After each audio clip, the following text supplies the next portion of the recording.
Good morning, students. How are you all? Hope you all are safe at home. Stay home, stay safe.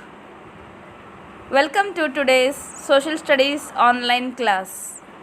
In the last class, we have seen that Mao Zedong became a major CCP leader and he based his program on peasantry. Also, we have seen that the CCP party of China formed its government in the mainland China. And in the same way, the Kuomintang party established its government in the Taiwan island of China. Now we see the CCP party established its government in 1949 based on the principle New Democracy. So what is this principle about? People, those who oppose landlordism and imperialism, formed together an association and formed the government with the principle. Children, what is landlordism? Landlordism means big landlords used to dominate the small and medium farmers.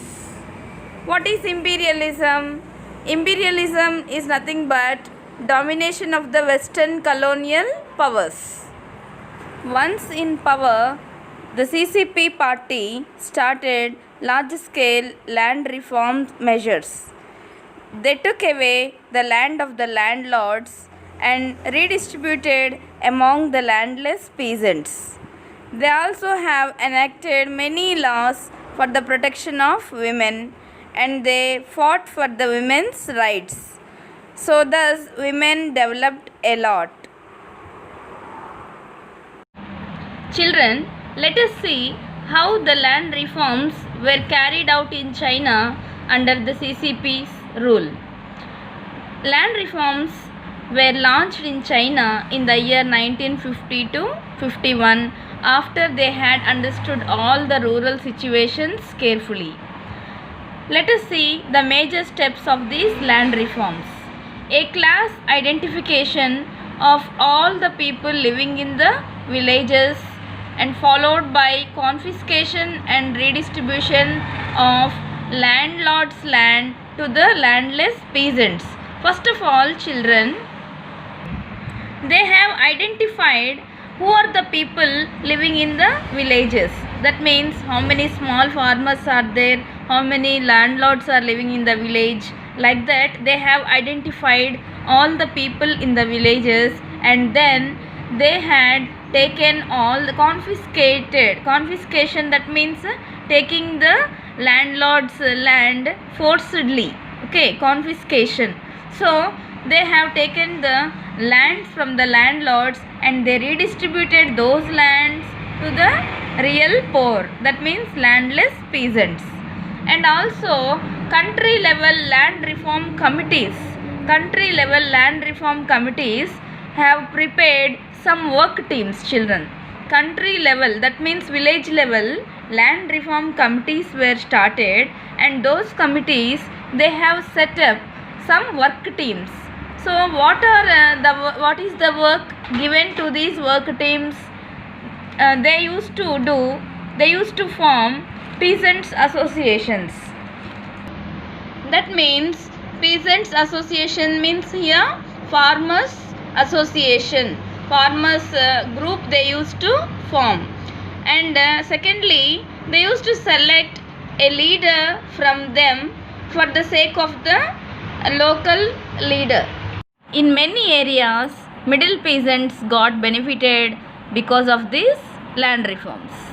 And also the another main function of these work teams was to mobilize the villagers against the landlords. That means they were going on encouraging the villagers to be against the landlords through mass meetings. They used to conduct mass meetings and they used to make these villagers against these landlords. And also they used to conduct trials also. Trials means here, children, it is a judgments, small judgments they used to give, and all these were to make these villagers against the landlords. And one more thing is that these landlords, what was the condition of the landlords in those times? Landlords used to face public humiliation. Public humiliation means here insulting. They were being insulted in front of the public.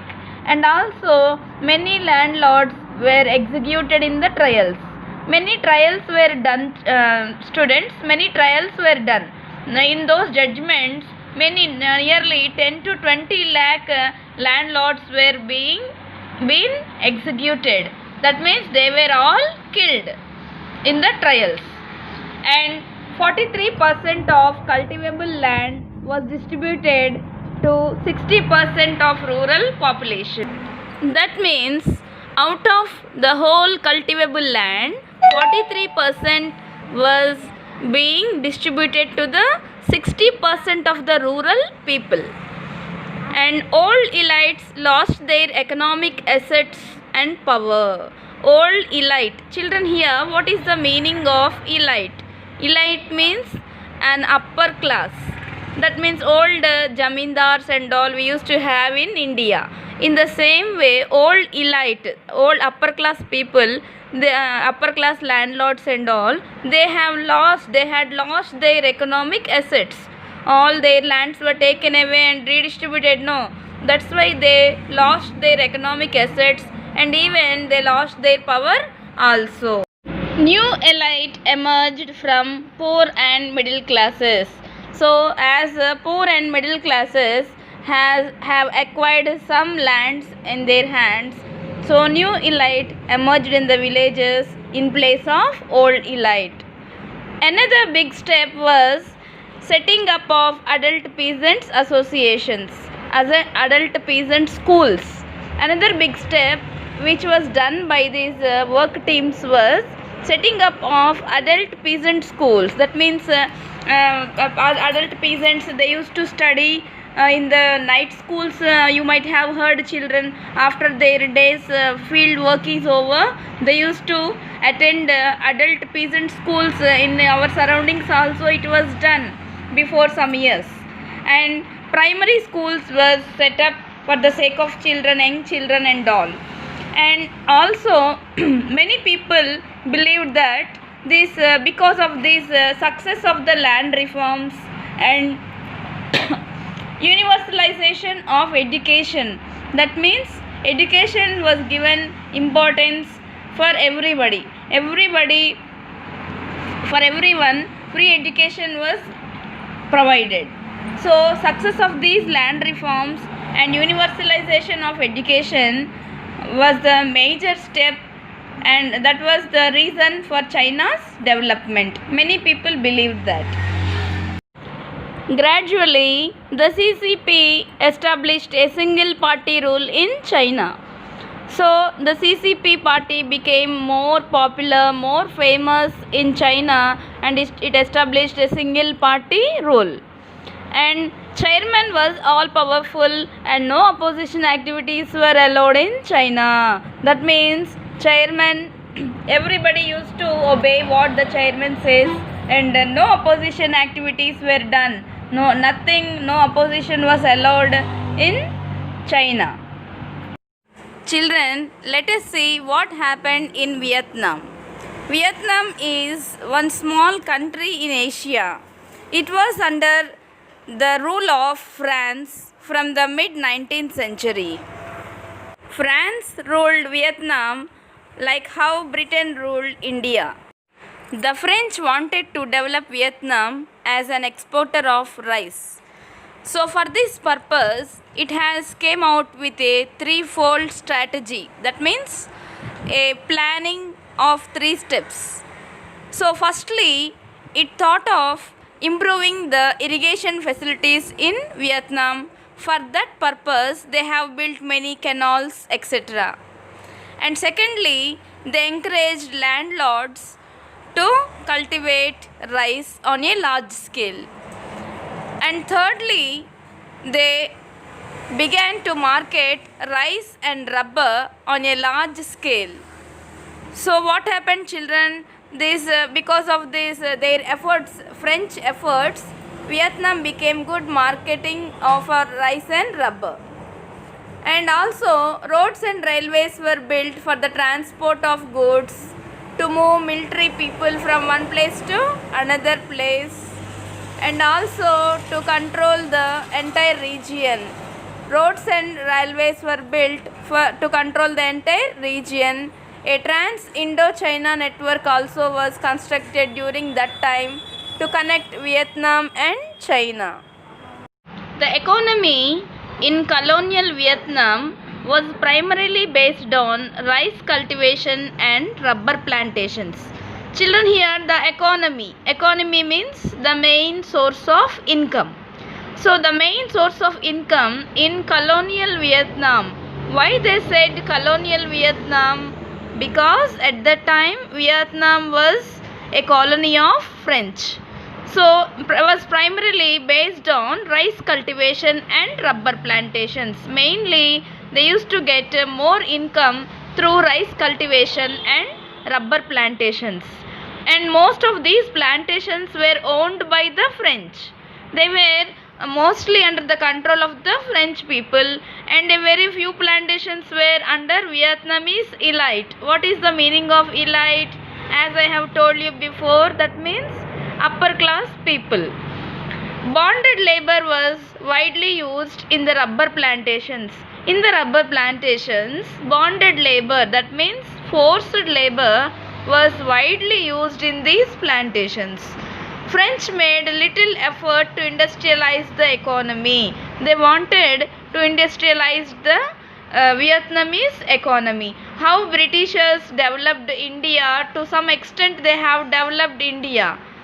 And in the same way, France also wanted to develop industries in Vietnam. In the rural areas, landlordism spread, and big landlords took over the lands of the small peasants. Every time we used to discuss about the landlordism, it is nothing but big landlords used to always take over the lands of the small peasants. Like this, landlordism was spread in the rural areas of Vietnam. They made the peasants work as tenant farmers. They made these peasants to work as tenant farmers. Who are called tenant farmers? Those who take land from the landlords and pay the rent to them. Those were called as tenant farmers. As a result, standard of living declined for the peasants. They were going on paying the rents, and they were going on paying the taxes, and also these peasants, their standard of living was declined. Land was controlled by the large wealthy landlords because they have a good relationship with the French colonist. With the French colonist, they developed a good relationship. That's why large landlords, wealthy landlords, had land under their control. Vietnamese peasants became covered in debt. These small peasants who were also tenant farmers, they were covered in debt. Debt means here, children, they used to take money from the landlords, and because of their more interest rates, land rents, and all, they were in debt, fixed in the debt trap. And so statistics shows that Vietnamese peasants' conditions were very worst in 1930s. In Annam, in 1938, roughly 53% families were completely landless. 53% of the peasants were completely landless in 1938, it seems. And in some other places, 58%, 79% in Cochin, China, and 58% in Tonkin, those families were completely without land. So also 1930s situation is, we can say that they were completely in the state of starvation. That means condition was very worse. They can't have even some rice to eat for themselves. Okay, understanding, children? Why the rice was grown very abundantly in Vietnam, but why this condition for them, children, you think? Okay, Why? Because this rice which was grown abundantly in Vietnam, that was being exported to other countries. So there was a situation of starvation in 1930s in Vietnam. The peasants who rented the land of the landlords had to pay rent in two ways. They had to give a share of their produce and also work on the fields and in homes of the landlord. See children, they have to work on the fields of the landlords and also in their homes, it seems. They have to give a share of their produce. Not only that, they also have to work on their fields and they have to also work in the homes of the landlords. In that way, they have to pay their rent. Apart from this, they also had to pay different kinds of taxes imposed by the landlords. This forced the peasants to borrow rice and money from the landlords and push them further into debt bondage. That means they had to in paying different taxes and all different kinds of taxes. They don't have money or rights for themselves, so they used to borrow from the landlords and further their debt was go on increasing only. Children, it's time for your homework. First question, what was the principle of New Democracy? That is association of all the people, those who are against landlordism and imperialism. Okay. Next one, what were the major steps of land reforms that was carried out in China? We have already discussed children what were the major steps. You should find it out and write. Thirdly, what was the threefold strategy of French to develop Vietnam as an exporter of rice? I have also explained you this question, children. You can write very easily. Fourth one, why were the railways and canals developed in Vietnam by the French? This answer also you will be finding in the same paragraph, children. You should find out and write. Fifth one, what was the difference between a landless peasant and a landless worker? Landless peasant means those who don't have their own land and works in others' fields by paying them some rent. Landless worker means don't have a land and even don't pay the rent but work for wages. Children, that's all the work for today. Complete the homework and if you have any doubt you can ask me. Thank you.